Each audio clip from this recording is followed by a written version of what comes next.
আজ না আমি ফার্স্ট টাইম একসাথে ৩ রকম জামরুল ট্রাই করলাম। আমাদের বাগানে একটা সাদা জামরুলের গাছ আছে আর তার সাথে একটা ছোট্ট মতো লাল জামরুলেরও গাছ আছে।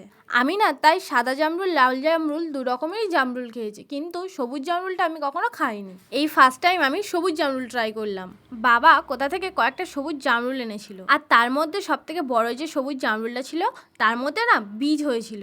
সেই বীজটা না আমি আলাদাভাবে রেখে দিয়েছি গাছ করব বলে। আসলে বাগানে তো ২ রকম জামরুল গাছ আছে, আর একটা জামরুল গাছ হলে তো ক্ষতি নেই, তাই সেই বীজটা আমি রেখে দিয়েছি। তবে ওই বীজ থেকে যদি গাছ না হয় তাহলে আমি নার্সারি থেকে অবশ্যই আমি একটা সবুজ জামরুল গাছ এনে বাগানে বসাবো।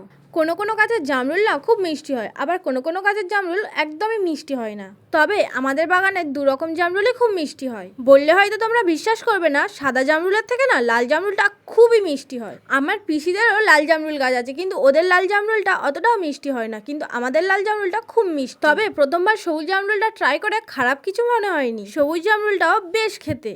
তবে জামরুল মিষ্টি হোক বা জলা জলা, কিন্তু তাতে একটু চাট মশলা ছড়িয়ে খেতে না আমার খুব ভালো লাগে। গাছে না যে কটা লাল জামরুল হয়েছিল সব পাখিতে খেয়ে গেছে, একটাই মাত্র পড়েছিল, তাই সেটা নিয়েই ভিডিও করলাম। তোমাদের কার কোনটা ভালো লাগে জানিও।